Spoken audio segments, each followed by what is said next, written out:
Today we have two Michigan baseball players, Jonathan Engelmann and Michael Brdar, with us. Thank you guys for coming. We're happy to have you here. Thanks for having us. Yeah, thank you. So starting off, you just finished your fall ball season. What were some of the biggest takeaways from that? Coach Back has done a good job of setting that bar really high this year. The expectations are high, and I think the whole team has done a really good job of reaching those expectations. We got a lot of character and a lot of heart. This team is really gelling together well right now, so I think I like where we're heading.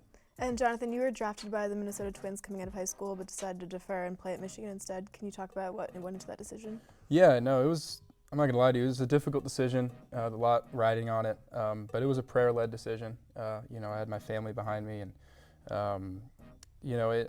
I believe that I'm where I'm supposed to be. I've really enjoyed my time here, and I just love it here. And being here is something that I won't regret. And playing on this team, and as I had mentioned earlier, having the chemistry of these guys together just supersedes any dollar amount for me. And both of you are actually from the Bay Area of San Francisco. Correct. How did you end up in Michigan, or what's that transition been like? For me, I went to junior college, and then Coach Schnabel, our infield coach, he just saw me playing a game, and then I ended up out here. It was a dream come true for me, really. I wasn't really expecting to head out to Michigan, and then when it was all over with and I ended up out here, I couldn't have been happier. And then I actually didn't know Jonathan while we were back in the Bay Area, and heard through mutual friends that we were from the same area and we're heading to Michigan together. So that's how we met through our mutual friend. Yeah, no, it was the same deal. I mean, for me, it was area codes. Coach Backich was at area codes, and he had pulled me aside, and I thought it was a great place. I always knew about Michigan football and how the athletics were incredible, but once I came out here and got an eye on the facilities and the degree that you can get at Michigan is just unbelievable. And then obviously meeting Michael was a plus too. So. And I have to ask, it snowed yesterday. How's it been like adjusting to the winters coming from California? I love the weather. I actually like the cold. I don't like the -10, but when it's 30s, mid-30s, that's not bad. I really enjoy the snow. My family actually has a cabin in Lake Tahoe, so the snow is not new for me. I don't know about you. Yeah, I mean, it's new, but I mean, it's good to have the change of weather. The seasons are nice. You go outside, it's fall, you see the leaves change. Or, it's good to have snow and not, I mean, 70 degrees every day is really nice back where we live, but it's cool to see the seasons change. And so, Jonathan, you went across the country this summer and played for the Cape Cod Baseball League. What was that experience like? Oh, it was unbelievable. It was an experience I won't forget. Getting to be one of the younger guys on my team, learned a lot from the upperclassmen that were there that summer. Played against a lot of really good talent, polished up some things that I was working on, worked with a great coach in Jerry Weinstein, with Wareham Gateman. Two of my current teammates at Michigan now, Jackson Lamb and Harrison Wenson, were both on that team. So going into this season, having that relationship already developed more so this summer was really helpful, I think. Okay, so coming back to the season, you have a lot of new players who have come up from junior college, and you already mentioned that you played in junior college. What was that transition like, and kind of looking at the new players, how do you think that they're going to adjust? Baseball-wise, in junior college, there's no limits to how much you can practice. So we'd be out there for 6 hours a day practicing. Here you can only be out for 3 hours a day, or whatever the rules are, 20 hours a week.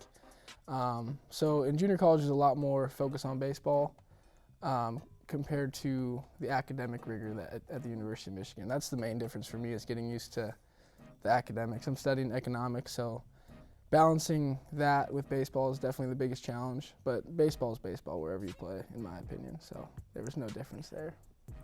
And of these new players, what's the potential you see in them? I think a lot of the younger guys have a lot of talent, and they have a great drive to be great. And these guys really work hard every day, and they look up to guys like Michael and the senior class, the older brothers, as we call them, the upperclassmen. And they work hard every day, and that's really all that you can expect out of them. And they're going to make a really great impact on our season this year, in my opinion. Yeah, we have a couple junior college guys from the same conference I played in. Nick Poirier and Alec Renard are going to be big contributors for us, and then Miles Lewis in the outfield.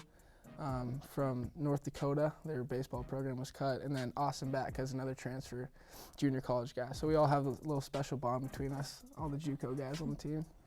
And word on the street is that you call yourselves the JUCO Bandits. What's that nickname JUCO from? Bandits. I never heard the term JUCO Bandits until I got here, and it's something that the other guys kind of ride with. I think it's a term to describe the kind of junior college mentality that guys have.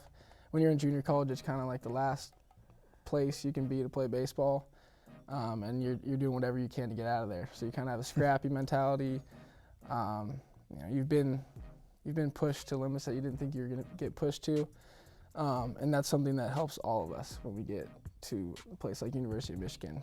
When you see how bad it can be, and then you come to a place as great as this, it's nice to look at that comparison. So President Barack Obama was here at Michigan the day before the election. He actually spoke at your baseball field, and the holding room was your locker room. So I know it was a very special experience for your entire team. Can you talk about what that day meant to you? Oh boy, that was incredible. Going in, it was a last minute kind of deal. No one really knew what was happening until the day before, really. And I remember after one of our practices, these guys in suits were walking through our locker room, like, what's going on here? So I asked one of them. Secret Service. It's a Secret Service. I'm like, what the heck? So they can't really tell us anything that's going on or whatever. But through the experience, hearing him speak and. That's something that you might not ever be able to do again, is hear a president speak in person. We were lucky enough to get balls signed in our locker. We set balls down to have him signed because we knew his safe room was in the locker room. We wrote letters to him, and to know that he took time out of his preparation to go and sign those balls was just really meant a lot to me. Yeah. Yeah, Noel, who was the guy who set it all up for us, when we were leaving the speech, he met up with us and he's like, hey, go check. President Obama signed the balls for you. We're like, there's no way he did that. So we went in there, saw that the balls were signed, and then one of the guys cleaning up the safe area or whatever it's called told us that he spent his whole lunch reading all the letters, and he really enjoyed just the time we took out of our day, but more importantly, the time he took out of his day to read the letters and sign the baseballs, and that meant a lot to all of us. That must have been really Yeah. special, yeah. And finally, I hear that there's sort of a made-up language on the team among some of the players. Do both of you know the language, or That's all this is. can you explain that a little bit? Okay, so it's a weird kind of deal. There's three guys who started it: Jimmy Kerr, Will Tribuker, and myself. Those two are two of my housemates now. And it was on our road trip to Hawaii, and we had come up with this weird language thing. Weird, yeah. It's weird. It's the only way that I can really explain it. But I think it symbolizes the gel. You know what I mean? It's kind of something that people can laugh at when things, are tough or whatever. You can always rely on just a strange, language to get you through a day, I guess. So. Yeah, that's great. Do you have any phrases or words that you can Oh my gosh. You have anything? I mean, you've heard it all the time. I just hear BD a lot. BD. BD? BD. Well, whatever that might mean. Everything kind of is formed around BD. That's all I know. That's all. All right, well, thank you both. Stay tuned, because right after this, Michael and Jonathan will challenge me in a game of Heads Up. You don't want to miss this. No, you don't. Welcome back. Our final game segment of the semester will be Heads Up. I'll have to guess the action or word when Michael and Jonathan will act it out. Are you guys ready? Yes. All right, let's do it. Oh. Okay. Okay. Tango. Got it. Mm-hmm. Propose. Oh my gosh. Got it. Yep. Oh man. What you get? Running Man? No, I don't know.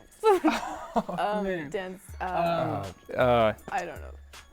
It's got a weird name. Hit that boy, don't stop. Hey, don't stop. He's got it. I'm Yeah. not going to get it. I'm not All going right. to get it. Okay, if you pass that one then. Next. You got this. No.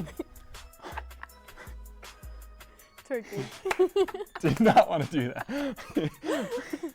Oh. Ballet. Got Yep, it. that's Good. it. That was good. Oh. Next. I got it. You got it? Yeah. Oh. The Irish step dance. Yeah. Jig. Yeah. That's Got it. Yeah. You got this one too. Ooh. I think we might have to. You. I'm dancing. It's a dance. And Okay. it's It gotta is do this. with this. It's Pregnant. No, it's not. no. What is this? What is this? Belly dance. Yes, that's awesome. Oh. Hula hooping. Got it. Kinda. Ooh. Yep. Yeah, Hula but, hooping. Hula. okay. Hula. Yeah. Hula. Yeah, Okay, same hula. Ah, Oh man, you're just you're great. gorgeous. You are gorgeous. Wow, you're making me blush, Yeah, man. wow. It's really just great to be here. You look good. You look really You're on a good. date? Before the that. date. Flirting. Yes. Oh, love the way you lie. Umbrella, Ella, Ella. Rihanna. Hey. Got it. Yeah, that's something. That's it. That's it.